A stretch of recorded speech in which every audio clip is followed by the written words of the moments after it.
right. So Paula, we have close to 30 now. We had about 45 to 50 register, but I know a lot of them are going to be watching it on replay and stuff. So we might as well get started.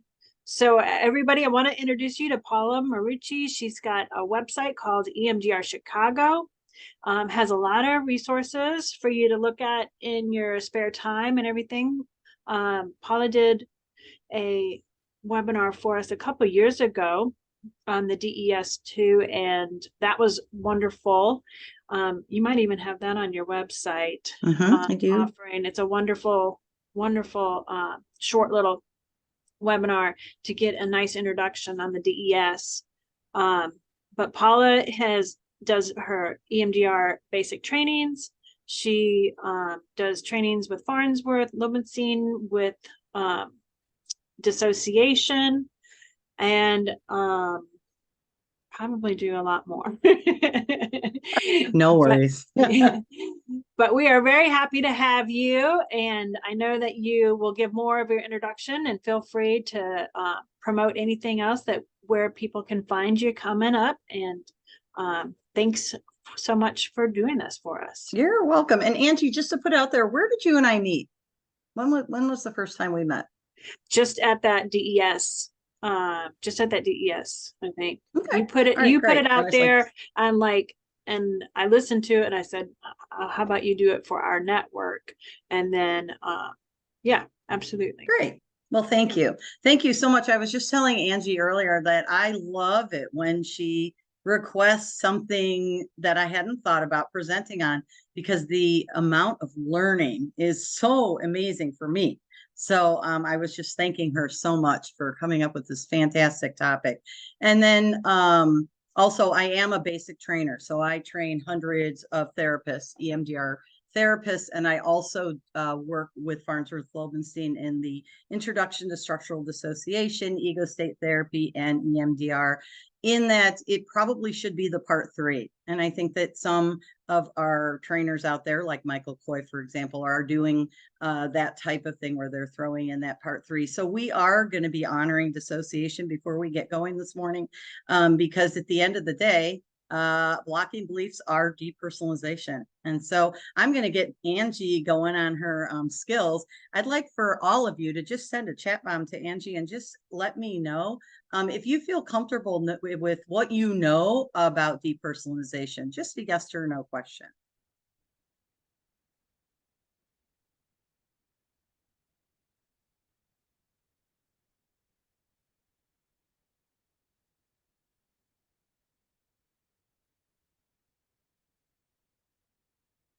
And what do you got, Angie? Just give me a percentage. The majority chiming in is saying not so much.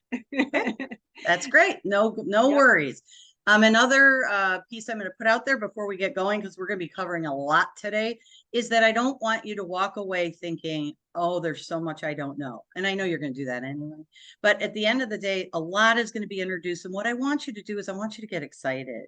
I want you to feel like, oh, this is awesome. This is like, still, I'm on this journey, and my journey is around healing and helping those that are broken and contributing to our world that needs our help. And I just want you to be like, okay, I have no idea what she was just talking about, but I'm going to look into it. And all of these are posted on my website, and you can always reach out to me at emdrchicago@gmail.com. So with that being said, since we have so much to do, I'm just going to fly in. And so EMDR blocking beliefs, this was the a topic that Angie came to me with. And so when reconsolidation is blocked by a protective part, because at the end of the day, that is pretty much what's happening. So let's go get into some detail around what this looks like. I would love to say that my website still looks like this, but it literally just got switched over this week.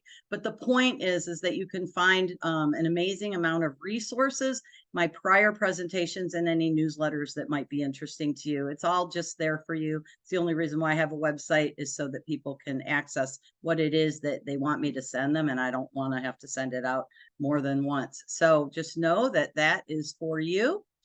We are going to be talking about a lot today. I loved how Angie titled this Finding the Way Through Stuck Points in EMDR Psychotherapy, because I work with a level of care in my area. I'm very excited that they're here. They have a PTSD and a complex PTSD trauma track.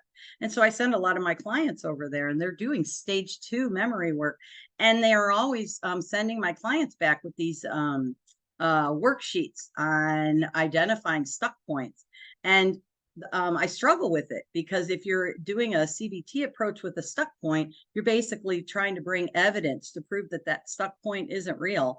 And guess what? It's a part. And all of us know about parts is you don't push them away. You don't tell them that they don't exist. You befriend them, you honor them, you love them. So the word stuck point really spoke to me, because I love this level of care, and I love the woman that's I trained her in EMDR, and yet I don't want to get into it with them about their approach. So it's a fine line. But anyway, so I appreciated the language that Angie used. We're going to start with AIP like we always should with EMDR. We're going to honor dissociation briefly because it's necessary. We're going to talk about polyvagal. It is the future. Everybody needs to know how to use their polyvagal lens, and we're going to do it quickly, and you guys are going to walk away with tools on how to use polyvagal with your clients tomorrow. That is something that I'm hoping I can pull off. Neurobiology and parts work.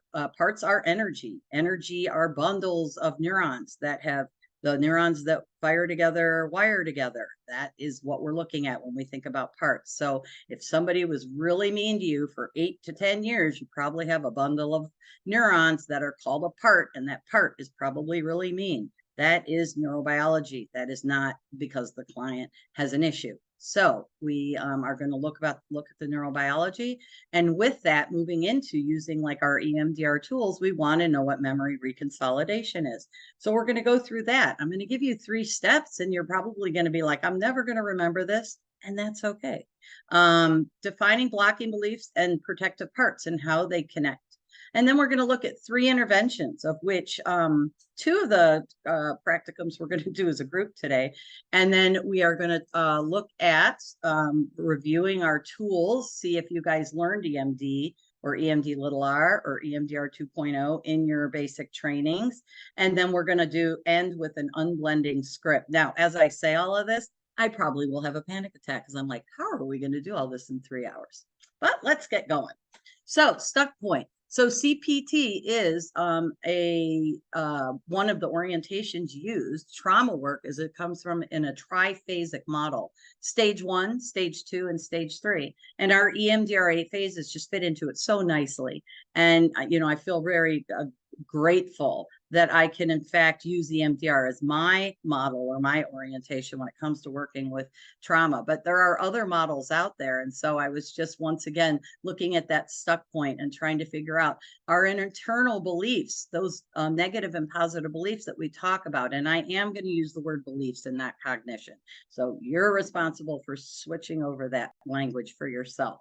A positive, negative cognitions, I'm going to call them negative and cognitive beliefs. So the beliefs are the stuck point, and we have a negative belief, and we're looking to link, bind, or connect our client to a positive belief. How do we do that? Well, we have this great tool, okay, but if it gets stuck, which is our blocking belief, what do we do?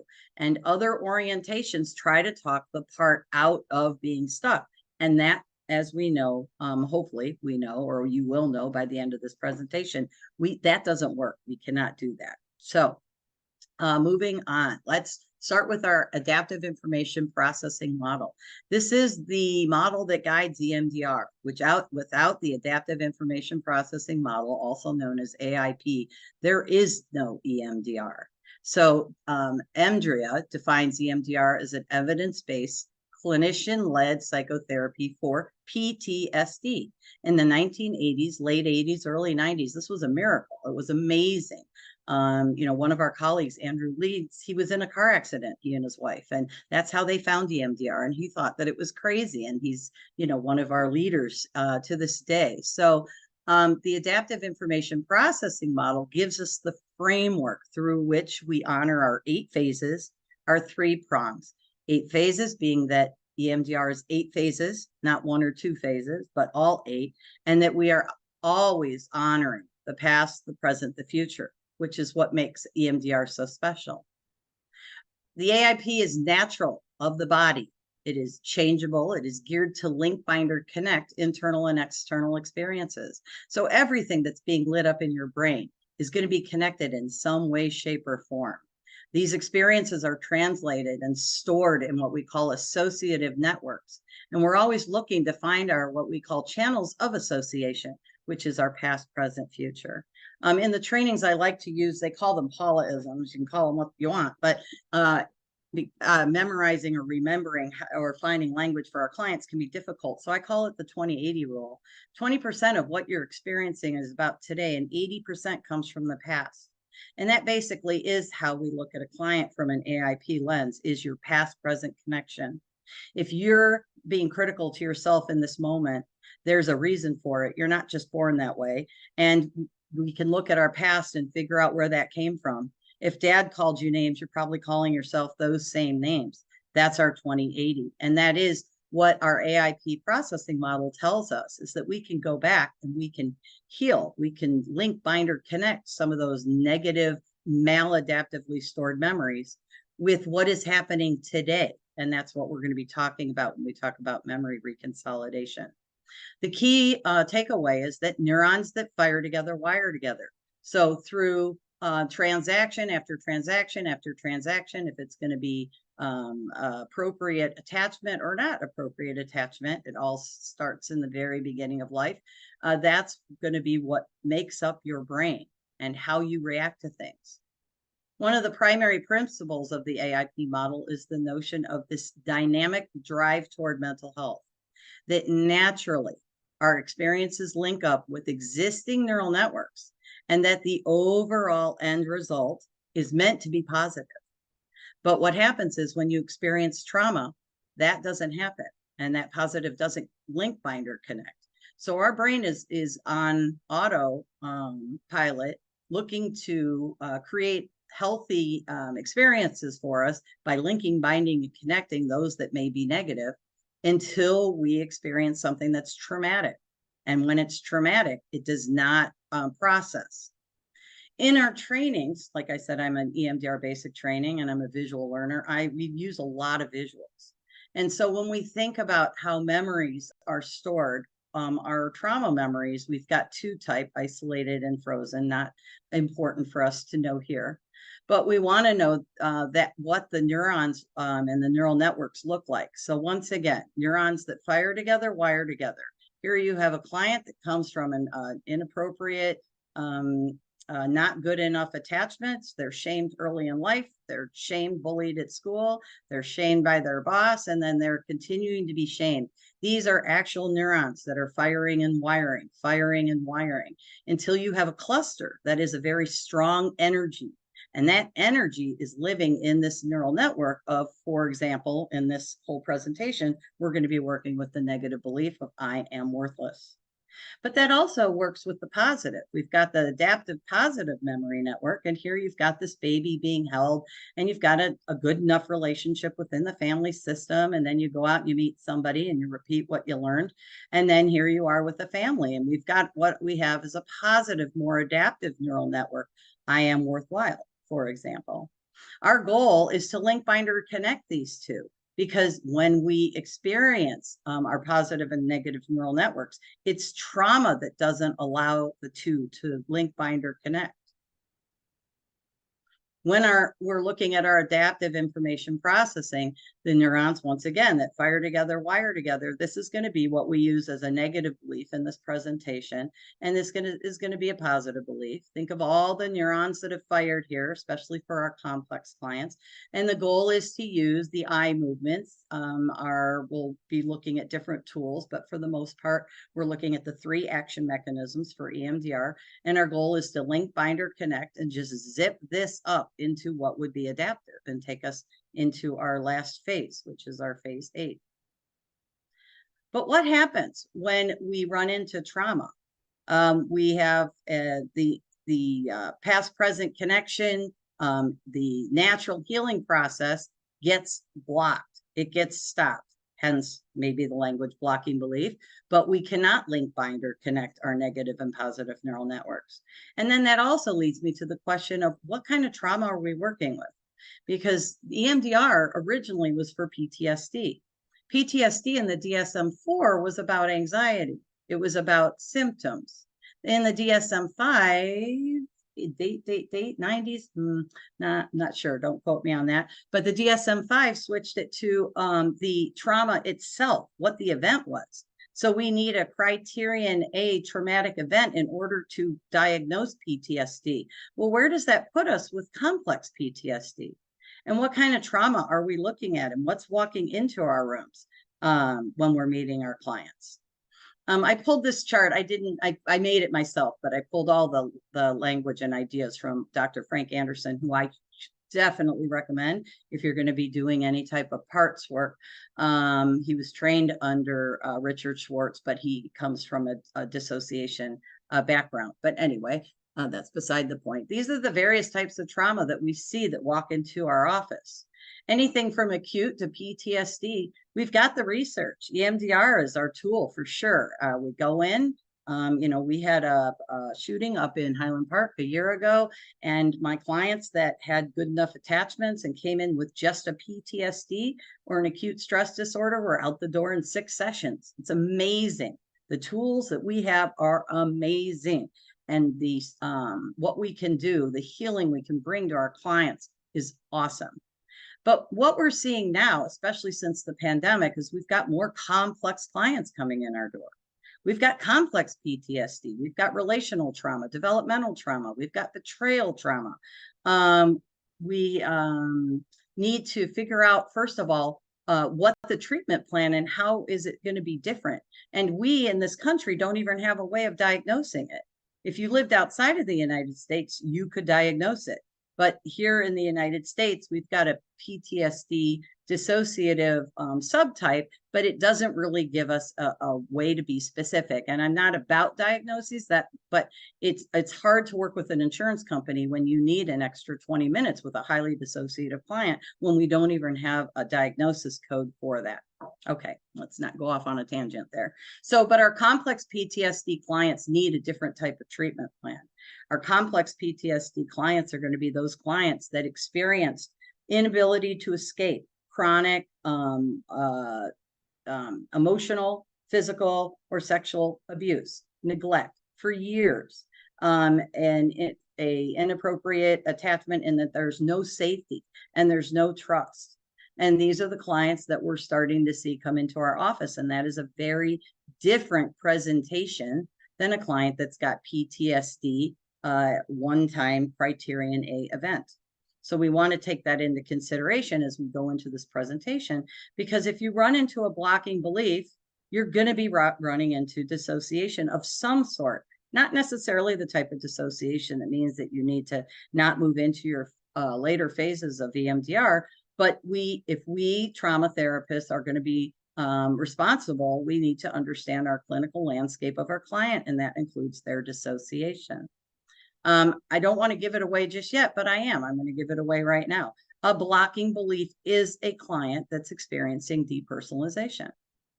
It is depersonalization, which is dissociation, which means we're working with clients that have complex trauma.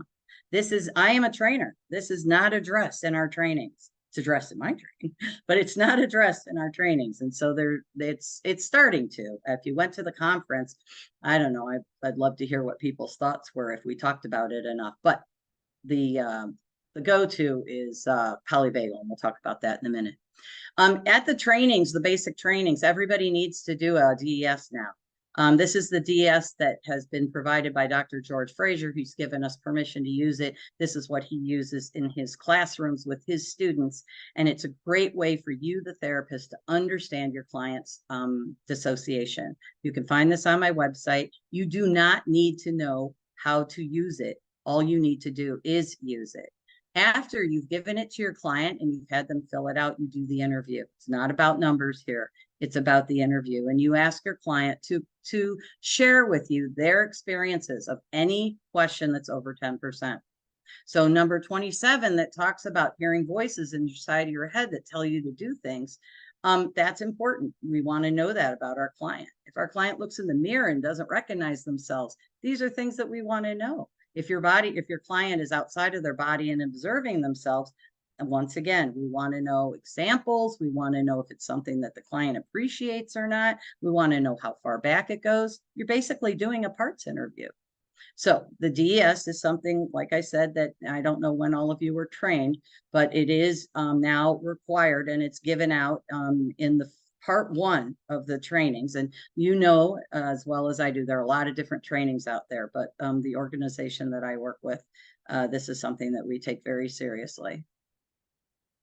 So just in honor of dissociation, this is a very short video that we're going to watch. It basically talks about the different colored aspects of dissociation.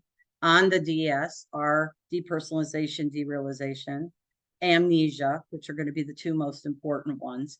And then there are a few others, but due to time, we're not going to go into those. But I am going to play this just because I want to honor the dissociation. And I want you to have a very quick reference if you need it for your clients. And Angie, just give me a thumbs up if the volume and everything is playing okay. Hey, Psych2Goers. Do you feel distant from your emotions, thoughts, surroundings, and memories? This is part of something called dissociation. Dissociation is a defense mechanism where you unconsciously push away conflicting or threatening emotions and compartmentalize feelings so that you don't have to deal with them. Within the umbrella of dissociative symptoms, there are 2 that help categorize the experience: detachment dissociation and compartmentalization dissociation. Detachment dissociation refers to feeling like you have been taken out of your body. Compartmentalization dissociation refers to when your mind pushes aside distressing moments or experiences. This usually results in memory loss. With that said, here are 5 signs you may be experiencing dissociation. Number 1, memory loss. Memory loss is a common symptom of dissociation. You may find yourself at work or school, but unable to remember how you got there. Memory loss is one of the quickest symptoms to identify because it's obvious. The main reason memory loss goes hand in hand with dissociation is because your brain cannot handle whatever is going on, so it switches to autopilot. Dissociation pulls you outside of your body. Hence, it's difficult for you to remember what happens around you if you're not there. But these moments of dissociation don't always occur when we are frightened or distressed. They could sometimes happen while you're doing something. Number 2, derealization. Derealization is another symptom of dissociation.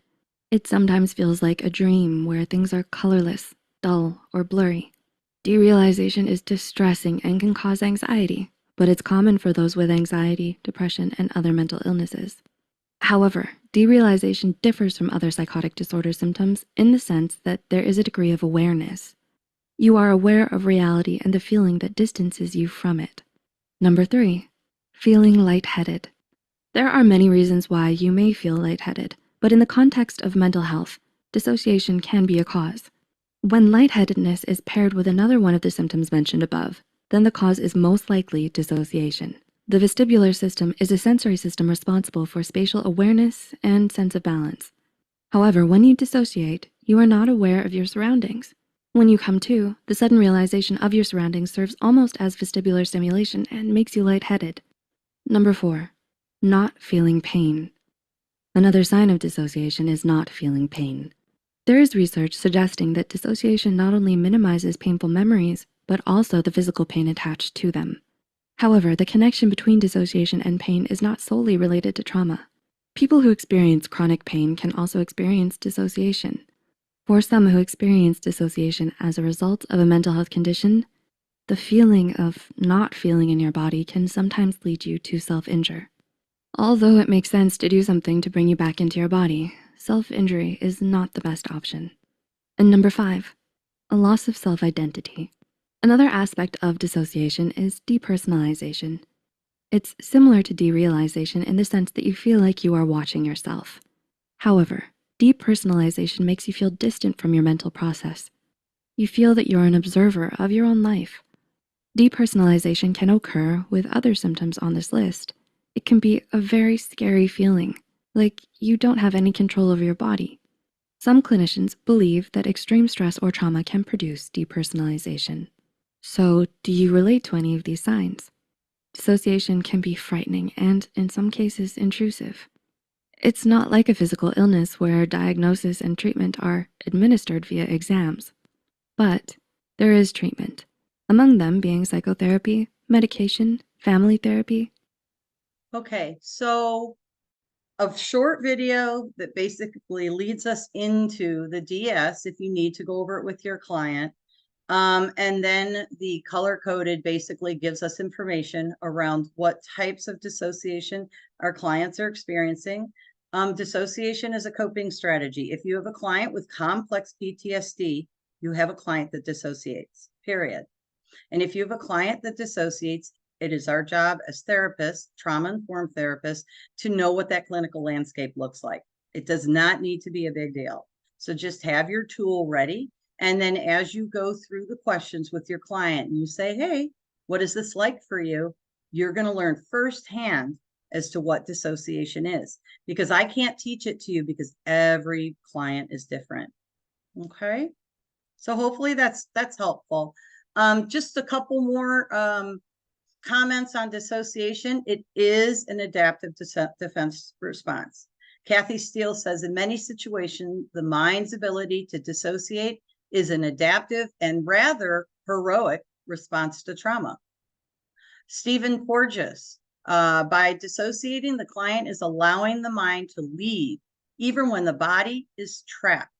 He explains, this act of dissociation has this wonderful function of preserving the individual sense of self while not corrupting it by the acts that are being perpetrated on the body.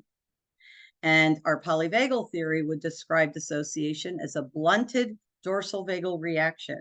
It may actually start off very similar to a death, faint, collapse response, but rather than limiting body function, dissociation allows the body to continue receiving enough oxygen, focusing the shutdown on the neural circuits instead. And not only is it receiving oxygen, but it's also receiving opiates. And so dissociation can be very numbing and can feel very good. And just, I put addiction in a question mark at the bottom, because just to tell a story very quickly to make the point, you have a client that was neglected. They learn to dissociate at a very early age. They become 12, 13, 14. They sprain their ankle and get put on pain meds. They go to a party and start smoking weed. They realize that that dissociation that they've been able to experience since childhood is now something they have control over. And so they just shift into some type of substance or behavior, which is dissociative. So dissociation by definition is separating or severing from pain, emotional or physical pain, and addiction is separating or severing from emotional or physical pain. It's the same thing. So in my world, if you look at a client that's struggling with addiction, just like you would look at a client that's struggling with dissociation, and I don't say that in a negative way, dissociation only creates a struggle when it gets in the way of your functioning. And that's what our clients are coming in for. Then we probably could have more success with our clients. And then again, also real quick with the depersonalization, a blocking belief is depersonalization. So you basically have gone full circle. We could just end this presentation right here. It is depersonalization when you can embrace the negative neural networks about yourself, but you cannot embrace or connect to the positive. That is depersonalization. If you're looking for some great resources, these are my favorites. Ruth Lanius did a phenomenal job at the EMDR conference. Bethany Brand is somebody that's on a listserv. Brilliant, brilliant. And then they recommend this new, I think it's newer, this book, Feeling Unreal for Depersonalization Disorder. It has been noted, depersonalization, as the third most prevalent psychiatric symptom, the third, after depression and anxiety.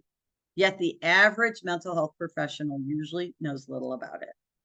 Well, I'll be happy to say that you all will know more about it by the end of this. And if not, get the book. It's actually really fascinating. Depersonalization is a non-verbal response to a sensory experience. It is an altered experience of self. If I feel worthless, if I know I'm worthless, everybody told me I'm worthless, and there's never been anything about me that was worthy, then that is an altered experience of self. It's also where you're going to run into your blocking belief. And when experiencing depersonalization, one cannot hold a positive adaptive belief, which is exactly why all of you are here. Okay, since we are not working on dissociation, we need to move on. So the trauma triphasic model, stage 1, stage 2, stage 3, which we all should be embracing because we are trauma therapists, but if not, no worries. Our stage 1, phases 1 and 2, you're going to be working with a client, and if you're picking up their inability to experience a sense of self, if they're not feeling real, they need to find solid ground. If they're struggling with the positive adaptive beliefs, then polyvagal is our first course of action. Polyvagal, I told Angie this before the conference, and maybe I've been telling her this for months. Polyvagal is where it's at. We all need to understand polyvagal. Everybody's going to be doing polyvagal. Polyvagal and parts work. So let's meet Dr. Porges here. I have a phenomenal picture with him from the conference. He's so sweet. I've had a relationship with his son, Seth, because I really like Seth's video. And I hope that you guys were able to watch the video that Angie put out over the weekend. Seth is, like I said, Dr. Porges' son. They have been writing a book together, and it's coming out in September. So I thought it would be super cool if you guys had watched Seth's video. I think that Seth put this video together, and I do not say this with any malintent, but I think Seth was like, Dad, nobody knows what you're talking about. Like, I have tried so hard to understand Dr. Porges. Even the presentation at the conference, I was like, I don't understand.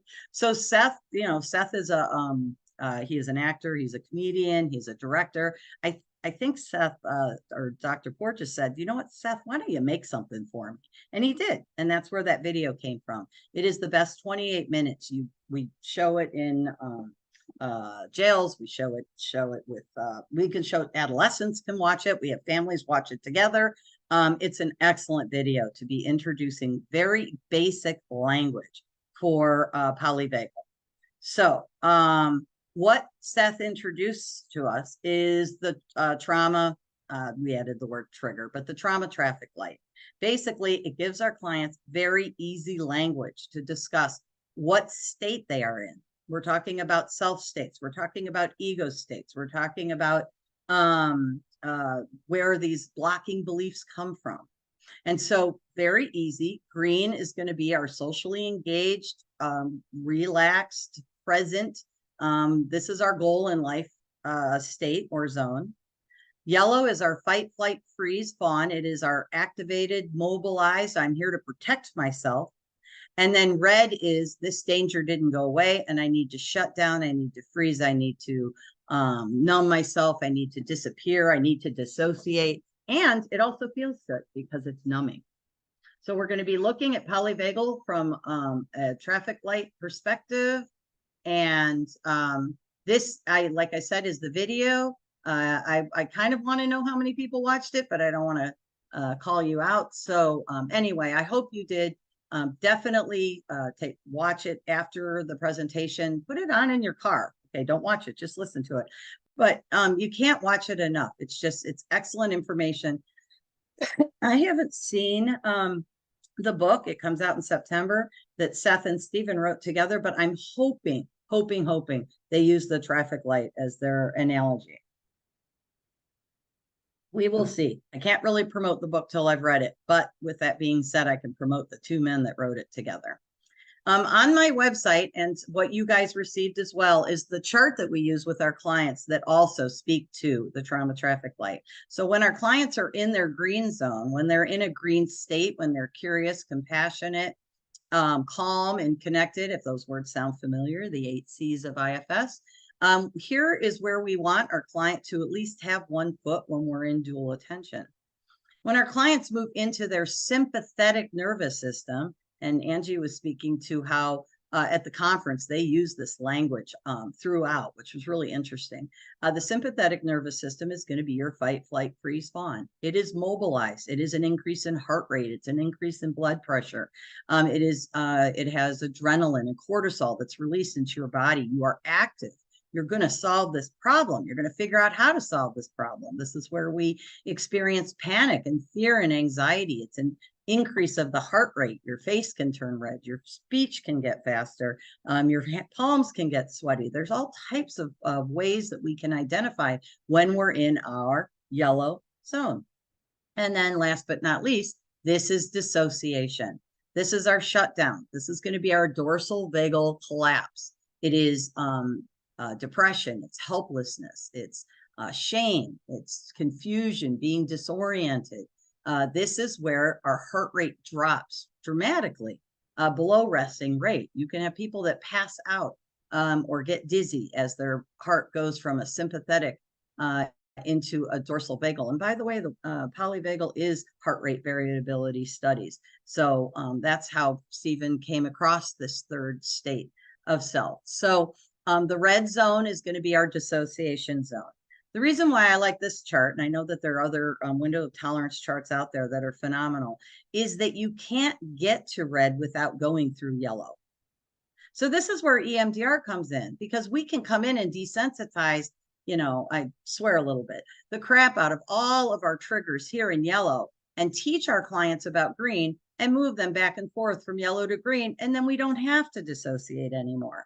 And that's why this is our first tool that we want to go to if we have clients that are highly dissociative. But the other key piece is that you can't go from dissociation, the red zone, to green. You have to go through yellow. So when I have a client that says, I hate my father for molesting me. Well, when you think about and you look at that part of you, what comes up? I'm so confused and disoriented. So this client goes from being angry to shut down. We see this all the time. Well, how do you get that client to head toward green? You get them angry again.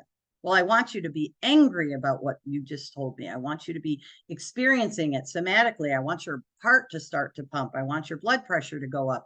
You move them back into their sympathetic nervous system. And then our goal with our tools is to then move them into the green. Just because we wouldn't want to do EMDR up here in the red zone, but definitely in the yellow with the goal of moving into the green. And I'm going to be using this language throughout the whole presentation. We've got our ventral vagal calm connected. We have our sympathetic fight, flight, freeze, fawn with an increased heart rate. And then we have our dissociation, shutdown, numbing, which is the red zone.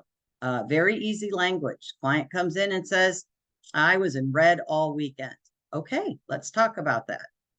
I'm just threw this in there because it's going to be on my website. It's just applying IFS to the green, yellow, red. It's picking up as far as what other therapists are utilizing. Ruth Culver does some excellent work. She's, I believe, out of the UK. She's on, there's a great Facebook group that she posts a lot in. So if you're interested, you can just check it out. I just threw it on there so that you'd see that they've already incorporated parts work and IFS into the polyvagal.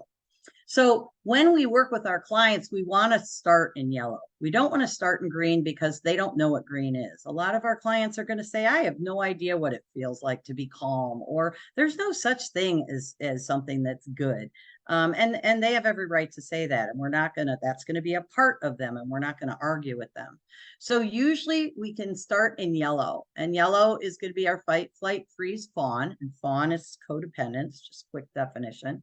It is mobilized. It is action. It is the client moving. They are planning. They are trying to figure out what to do.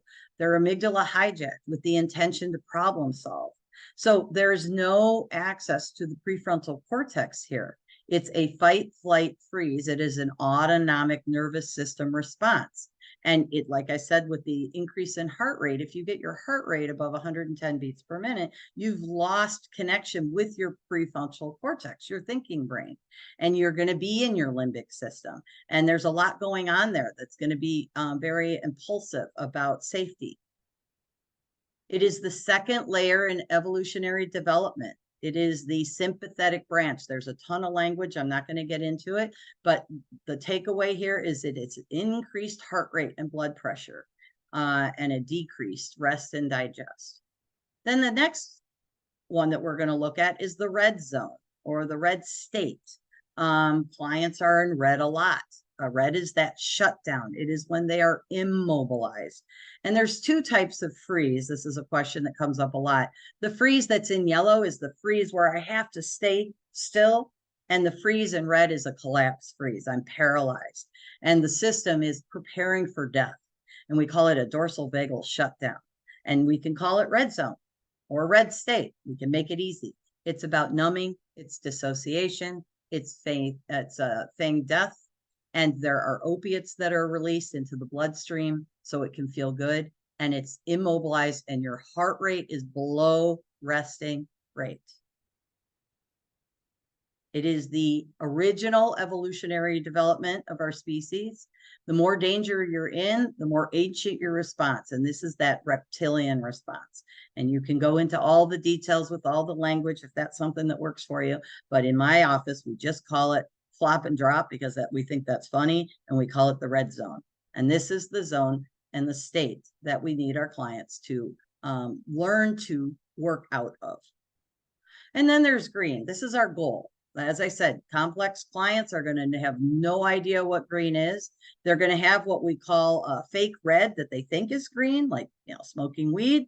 I'm in my green when I'm smoking my weed. That's great. And that's fake red, but we're not going to say that right away.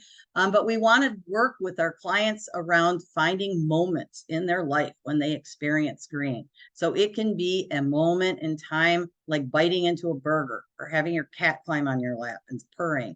It is the complete opposite of dissociation. And the key with using green zone language is it doesn't have to be you're happy. We just want you to feel okay or fine in a moment's time. And this is about resting heart rate. And there's a lot of different ways that we can work with our clients on the green zone. Like, for example, with my adolescents, they do playlists, music playlists for green, yellow, and red. It always cracks me up when I see what's in the yellow and what's in the red. But green, Chris Smith Coldplay always shows up in green, which is nice. I agree with that. So they're just some fun things that we can do when we're working with our polyvagal red, yellow, and green. And our green is going to be our most recent, newest path. It's our prefrontal cortex. It's our window of tolerance. It's going to be where we feel connected and secure and calm and social and present and mindful. It is one moment at a time. And we have ways of strengthening and enhancing just these one moments with our slow, short sets of bilateral. So we have the tools and this stuff works. That's all I can say to you. And so what we want to do with our clients is we want to start creating a map so that they can look at themselves from a polyvagal perspective. Polyvagal perspective being we start with yellow. I use BASC because I do a lot of work with dissociation, and you can use whatever you want as far as a way to come up with ideas of talking to your clients about these different states of self or different zones that they're in. And when they're in their sympathetic, mobilized, fight, flight, freeze, fawn, what are some behaviors that they experience? What are some emotions that they experience? What are body sensations? And what's your belief system? What are your cognitions when you're in that yellow zone? And then we move into red and we do the same thing. When you're in your red zone, when you're shut down, you're immobilized, you're under the weighted blanket, you're watching Netflix for 5 hours and you can't move. What's going on for you? What are the behaviors? What are the emotions? What are the body sensations? And how do you feel about yourself and your environment? And then if they're ready for it, we move to green. A lot of our clients are not ready yet, and that's fine. We meet them where they're at. This is a feelings chart that my team and I put together to help with our polyvagal perspective, because basically we're looking at green words, we're looking at red words, and we're looking at yellow words. And our yellow words are going to be an increased heart rate. This is, where we're furious and enraged and agitated and hot, panicky, scared, frightened. That's going to be an increase in heart rate. It's a mobilized, I'm in danger type of reaction. It's an autonomic nervous system response, which is unconscious, by the way. The red zone is going to be the drop in heart rate. It's going to be the depressed, bewildered, trapped, troubled, regret, distress. We can't do EMDR phases 4, 5, and 6 when we're in our red zone, because our client isn't, we don't have access to them. And so then we're looking at green. Once again, we're working with usually these mild words to start. And then as the client gets the hang of identifying just moments of green, they start moving into some of the medium and some of the high green words. So this is an example, and I'm going to take questions right after this. This is an example of a worksheet that I did. I just typed it out, starting with yellow, one of my clients. And so I always start with the behavior, emotions, body, the body sensations, and the beliefs when thinking about something that gets the client fired up, when they go into a fight, flight, freeze. So, you know, for example, the client comes in and they're just like, you know, my sister did it again. And, you know, she borrowed money from me and then she disappeared. And I think she's with her friends doing drugs. And you're like, okay, let's talk about what our body is experiencing. We call this state before story. And so what is your body experiencing? It's like, my body's tight. I'm annoyed. I'm irritated. I'm uncomfortable. I feel a tight chest. My mouth is dry. I'm accelerate my heart. I can feel my heart pounding, and I get loud and I start to talk uncontrollably. I'm like hyper, and I feel trapped and powerless. And then, you know, this is a parts interview. The therapist says, well, what does this say about you? And that would be your negative belief. I don't get it, and I need to be in control. Okay. And then what does this say about your environment? It is crazy and uncontrollable. And then we always love to give our parts, our zones, keywords. And so this client gave it a WTF. And so this is a fun way for us to start getting to know our autonomic nervous system. Red zone, shut down, heart rate drops. It's in bed, under weighted blankets, eating, binge eating, watching, binge watching shows, feeling sad, depressed, overwhelmed, alone. I'm lethargic, lazy, no energy, don't care, hopeless, helpless. Life sucks, and I'm confused and lost. So this would be our red zone. And then green, like I said, is something that you're going to work on. We want our clients to find moments of green. When I work with clients, I have a lot of addiction clients that come out of program. We work a lot with what's coming out of their meetings and serenity. So that would be where this one came from. So this is the first of the 2 worksheets that you can do with your client. And then this is what we're leading up to. We want to identify the state and what triggers the state before we start telling, you know, what the story is. So this is going to be an example of telling us, what are your triggers? What is it that gets you fired up? And then what is it like for you when you shut down? And what are ways that you can move in and out of these states? And this makes for great conversations at the beginning of every session. So for example, when I get a text from my ex-husband, I can feel my heart starting to beat. And then what can I do to get out of it? I can immediately delete the text. If the text stays there and I know it's about taxes, then I shut down. And what are some things that I can do to get out of a shutdown? Is I can play tug of war with my dog. This is all about heart rate. If you have a client that you are worried is in their red zone, just get them moving. You know, when we're doing bilateral, if you just have the client start to do something that involves their arms above their heart, then you can be assured that the client is not going to be in their red zone. And then when you have a client that's in their yellow, which is going to be a increased heart rate where they're triggered and their heart's beating 110 beats per minute, get in there and desensitize it with your EMD or your EMDR 2.0. And then when you do that, you have access to the green. So once again, I'm just a huge fan of Seth Porges's way of talking about polyvagal, because it takes all the complicated language out of it. It takes the picture of the vagus nerve that is wandering throughout the body off the table, which helps me because that's too much learning for me anyway. So let's open this up with questions, because what we're going to do is we're actually going to, I don't know if people brought their sheets, but I wanted to spend a little bit of time having you jot down a little bit of yellow, a little bit of red, and a little bit of green for yourself, and then just answering some questions that are coming up on how we can use this with our client. Just want to honor that this is about how protection replaces our client's ability to connect. Dissociation is in isolation. Addiction is in isolation. Healing is in connection. And recovery is in community. So as far as our EMDR dual attention goes, we want our clients to be able to hold one foot in the green while visiting the yellow, where we will go in and use our EMDR tools to head off and avoid the red. So, Angie, what do you got for me, if anything? No, I don't have any questions in the chat. So if anybody wants to unmute and chime in.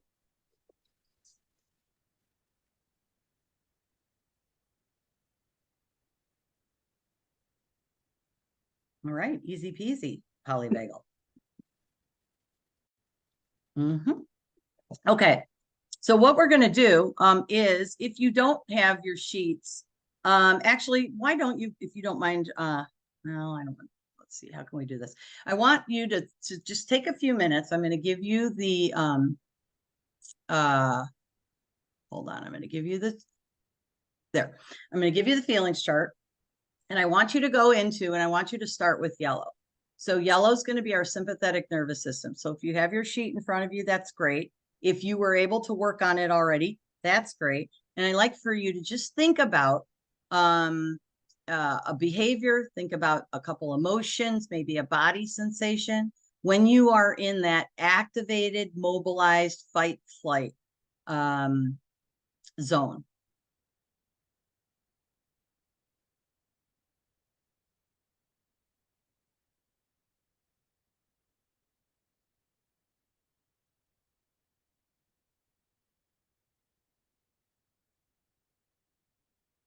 When you're done, just hold your pen up.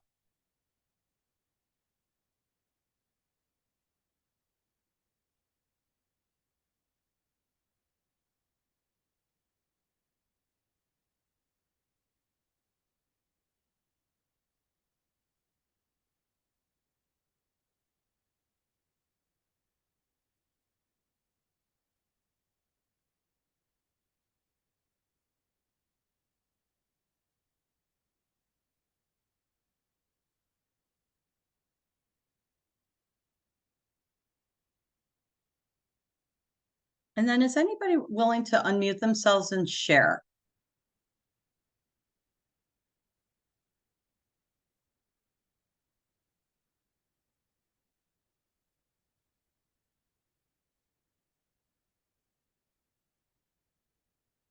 Yeah, go ahead, Erica. Thank you. That's okay. Yep. Okay.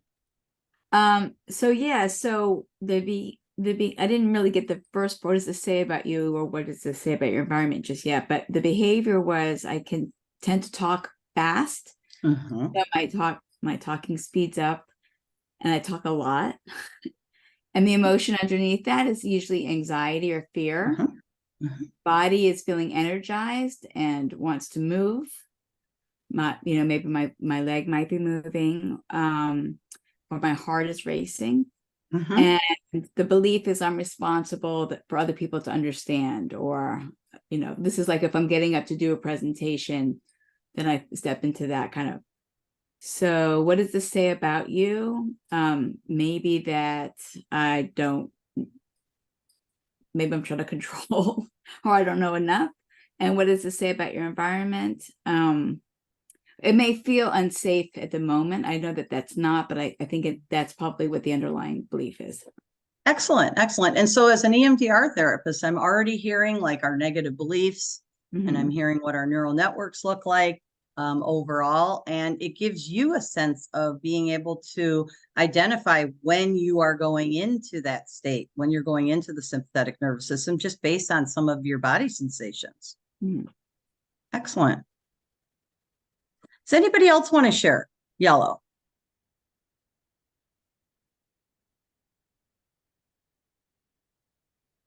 I can share. Yeah, good. So I have What does it say about you? I'm out of control. What is it about your environment? I am not safe. Behavior, yelling or talking fast. Affect, enraged or seething. Body sensation, on fire or energized, activated and on fire. And the belief is I cannot handle it. Nice. Nice. And once again, if I was your therapist, I'm getting a really good idea of what types of neural networks we would be working with. And then can you see how if I were to say, well, what's the worst part of that for you? Or if I was saying to Erica the same thing, we could identify a trigger and we could go in and we could just desensitize that trigger. That would be one of the many different things that we can do with this. Not to mention, we are identifying the state, we're identifying parts here, and we help the client understand that this is autonomic. It is it's unconscious. So when our body is shifting into these different states, we're not necessarily being told by our prefrontal cortex is not like, oh, this is not a good time for this. It just happens. So it also can take a lot of shame away from what our client is experiencing. The client that says, I wish I'd fought back. And you say, well, you know what? You went into red, you went into ventral vagal or dorsal vagal because your autonomic nervous system needed to keep you alive. And that is a shutdown state. So that wasn't for you to decide. And that's what kept you, that's why you're here today. Oh, Chelsea. Sorry. I have a lot of clients that have very similar beliefs around control that the last therapist just shared. And when I explain that about the how our system works and taking away some of that shame, sometimes I think the protector comes in and is like, so you're confirming I'm out of control. I don't have any way to control this. So tell me how I control it so I can get into green, but I am fully in control. How do you kind of navigate that? Because then that sends us into a different type of conversation. Yeah. So that's going to be at the end of the presentation, because that means you have a protector part that's protecting the protector part. So what you're going to do is parts work there. We're going to do some unblending, and you're just going to take that part that's feeling, and shame is a big one, as you can imagine, but we're going to unblend the part that's stopping the work. And we can use bilateral, or we can just use unblending interviews with that part. So they have a saying, the more you heal, the more you reveal. So here you're working with, polyvagal, and you're getting the client to have some language around the beginning of their healing journey, which means you're going to reveal more and more parts. So yeah, but I'm really glad you brought that up, because you now have more information around what you need to do and what blocking parts are coming in. Yep. Good. Okay. Any other thoughts on yellow? I mean, obviously, we're not doing due diligence here, but this is an introduction and a review. Okay, I'd like to go into green, I'm sorry, not green. Everybody knows green. Let's go into red for just a moment. So I'd just like for you to think about what red might look like for you. I want you to think about those moments when you can't move, like you're just kind of stuck. You're just kind of paralyzed. You're shut down. And look at some of the words that are coming up, because I don't know that we truly embrace what types of feelings are being engaged when we're in red. So just take a minute.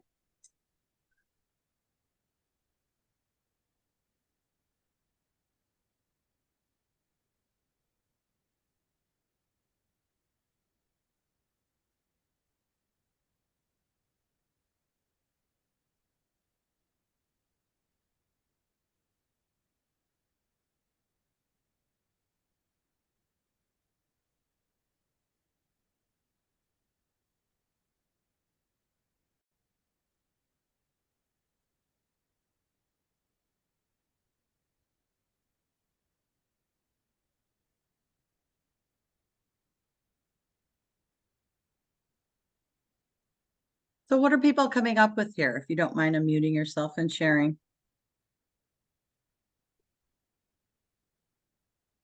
I can share. Great. Thank you.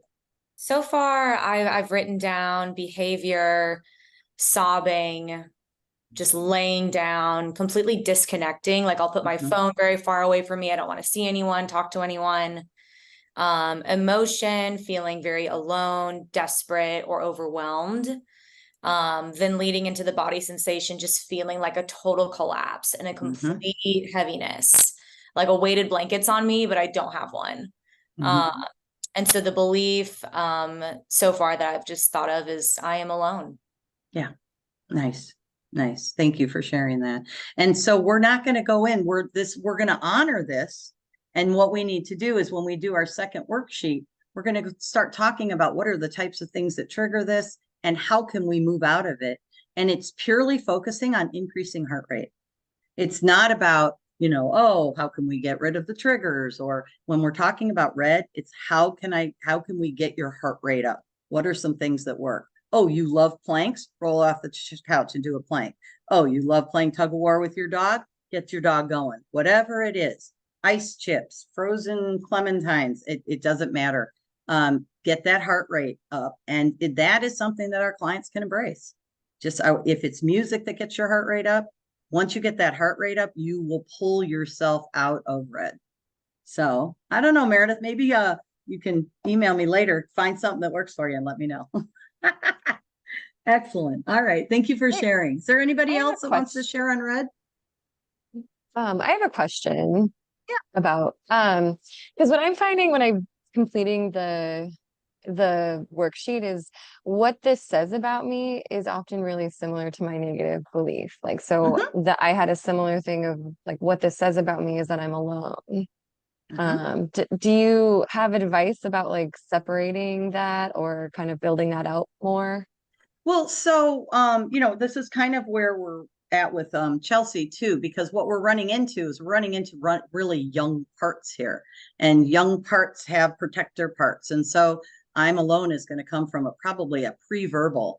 And they're the things that we're going to work on when we get to the end of the presentation is these are perfect opportunities for a two-handed interweave where you're working with the two parts. So it would be a time when you're alone and a time when you're not alone. If you wanted to work with those parts that way. Or we can do what we're going to learn is strengthening and enhancing times when you're not alone. So that would be focusing on the green. When are moments that you're not alone? Not days, not weekends, but moments. When did you have a connection? Oh, you held the door for the lady at the restaurant and she smiled at you and said, thank you. That is a moment of connection. So that's what we're going to be working on is looking at it as our negative belief, also looking at it as our child part, our that was then part that we're going to be trying to match up with today. Positive. Make sense? Yeah. Good. Thank you. And Chelsea, also remind me when we get to the two-handed interweave, you ask your question again, because that's probably what we're going to do with yours. Two-handed interweave is what I call parts work on steroids. So amazing. So, but we'll be covering that. Okay, great. Thank you. Thank you, Stacy, for sharing.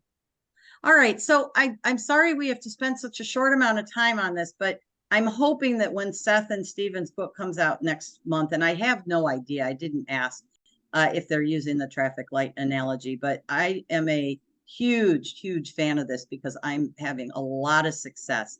And I train a lot of people and I do a lot of consultation. And if my clients or if my therapists are getting high scores on the DS, the first thing I say is, let's get that polyvagal going. Okay. We're going to shift it. Can I just do one quick question that came through the chat? Are the parts with protectors similar to exiles or are they different? I'll be able to speak to that. The exiles are the child parts and the protectors are those that protect the children. But they're all parts that get in the way of our work. They're all that was then, what we call that was then parts. And that's going to be a negative belief versus the this is now part, which is our positive belief, which is going to be our self, right? IFS will be, there's lots of different language, but we can call it higher self or authentic self or depending on who you're reading at the time. Great question. Okay, so let's move into the neurobiology. And this is going to be really simple. I know it's not, but it is. It's literally these neurons that fire together, wire together. They wire, they fire, they wire, they fire, they wire, they fire, and they turn into a bundle of energy. It is about energy. And that energy is the part. It's the part that we're working with. So you can call it a part. ISSTD is going to make an announcement. They're going to call everything self states. You can call it an ego state. You can call it whatever you want to call it. You can call it a firefighter or an exile, or there are all these names just to confuse all of you. At the end of the day, it is energy. It is energy of neurons that fired and wired, fired and wired and fired and wired. Because this is what the clients that were exposed to. If they were exposed to a father that was drunk and was always saying that somebody's worthless, saying that their child's worthless, their wife is worthless, everybody's worthless, then you're going to have a really strong part that thinks that everything's worthless. So, you can, that's kind of simple. And then it then becomes more complicated. Here's our internal family systems. All of these are going to be bundles of energy. And this is all you need to know about IFS for right now, are these 4 categories. True self is what our goal is. It can be self-actualization. It can be authentic self. It can be higher self. It can be spiritual self. That's you do you. Whatever works for you is self. But exiles are going to be the child part that experienced the trauma. Okay. Exiles are kind of a harsh name, but those parts are put away for a reason, because they're terrifying because of what they hold. With a very dissociative client, they hold memories that the rest of the system doesn't know anything about. So the exiles are the ones that we want to get to. The protector parts are the parts that we're working with. These are what show up first. And there's only 2 types of protectors. And once you figure this out, you've got everything you need to know. There's either the protector that causes trouble that people don't like, or there's the protector that gets along with everybody. And so they call these protectors the proactive protectors that prevent us from feeling pain. They call them the managers. And then those that are reactive strategies, they call those the firefighters. So you've got a drinking part, you've got a binge eating part. Those are going to be your firefighters. You have a codependent part. You have a people pleasing part. That's going to be your manager. The thing is that at the end of the day, they're all protecting. And the way that the language we like to use is that it's got an outfit on. And if you were to unzip that outfit, underneath would be a little child. And that's going to be your exile. And that's where we're trying to get. And we have to get through the protector to get to the children. So exiles are children. I'm just going to call them children now. And the managers and firefighters are protectors. And that's what we're going to call them, is protectors. Because if you lie and steal, you do it to protect the child. If you self-harm and want to die, you do it to protect the child. It doesn't matter what you do. We love all parts of self. All parts are welcome. That's what it says on there. All parts are welcome. And so shame is a different story, and we're not going to talk about shame today, but everything else we want to embrace. And we want, as therapists, to truly understand. So when you get a blocking belief, we're really going to understand and get to know that blocking belief. Of course, I had to say to myself, this was before IFS, because I did this years ago, I don't get this part stuff. So I actually studied transactional analysis. I love transactional analysis. It basically says every single transaction you experience is encoded in some way, shape, or form in your brain. That makes sense to me. I come from an engineering and a business background, so I like things to make sense. So when they talk about the famous 3 circles, that works for me. So IFS, when that came out, it was a lot of language. I'm dyslexic. I was like, So I love IFS for what it's teaching everybody. At the end of the day, we all need to do parts work, and we need to do what works for us. And so you don't need to necessarily do years and years and thousands of dollars to figure out how to work with parts. You just have to start thinking about people from a perspective of aspects of self and parts. And the way that you start, and this is Dr. Frank Anderson, love the guy. He says, your client comes in and says, I had a crappy weekend, but I really am happy that it was nice out. And you're going to say, so what I hear you saying is there's a part of you that had a crappy weekend. And yet there's another aspect of you that really appreciated the weather. Okay, I'm being a little sarcastic here, right? And then as I, the therapist, I'm going to say, I had a part of me that really appreciated the weather too. It has been hot everywhere. And I'm really happy to be living in Chicago. Okay, let's go up to northern Michigan because it was hot in Chicago. I really appreciate being in northern Michigan this weekend because it was beautiful here. And yeah, my car broke down on the expressway. And so I did also have a part of me that thought this weekend sucked. We start talking in parts. We, the therapists, have parts that appreciate our clients' stories. Our clients have different parts. We want to teach how we hold. This is the crux of trauma healing and dissociation, is how to hold two parts at once. And so let's start doing it with language. Let's start. Brene Brown did a research project and an interview with Barack Obama, and said the reason why he was such a great president is because he could hold two parts at once. He could hold the Russian president's part and his at the same time when he went to make decisions. That's what we need to do. We need to teach our clients, and we as therapists are going to be holding all kinds of parts and honoring them all at the same time. So with that being said, you just got to find what parts language works for you. And just remember, this is what the part is. The part is, I can't say this enough with this Ebb's axiom, is the neurons that are wiring. And then the AIP, adaptive information processing, is saying, we got to fix. We've got to gravitate toward adaptive. That's what we do naturally. That is the natural healing process of our brain. So what do I need to do to survive? Oh, I need to lie all the time, because if I lie, I won't get hit. Okay, then I have a part that lies. That part was a hero, superhero growing up, because that part lied so that we didn't get hit by dad. Also, another example would be drinking. I had a part that started to drink when I was 13 years old. It took all the pain away, all the pain that I've been feeling my whole life. That is a part that we want to honor. That part really helped the client during that time. And then also to know that, once again, Frank Anderson, that our protector parts are created out of fear. So whatever it is that the client is fearing, there's going to be a part that's created in order to protect that child that's experiencing fear. Those are our blocking beliefs. That is what is blocking our work as therapists.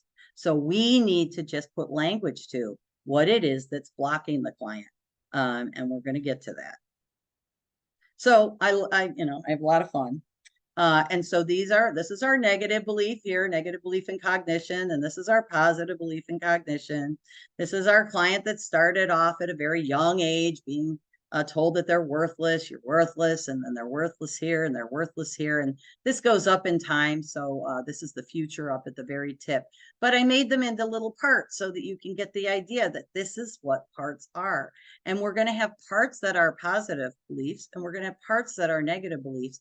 But a blocking belief is one that doesn't have the positive or doesn't have access to the positive.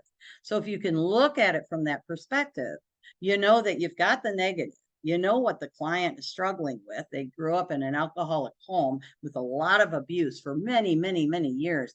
That negative neural network, that negative belief is very solid in its consistency and its energy bundles, I guess we could say.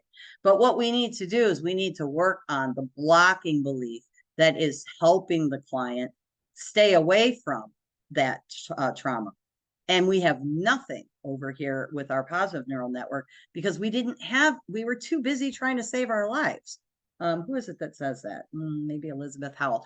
But we're so busy saving our lives that we don't have time to, and Gabor Mate would say, being authentic.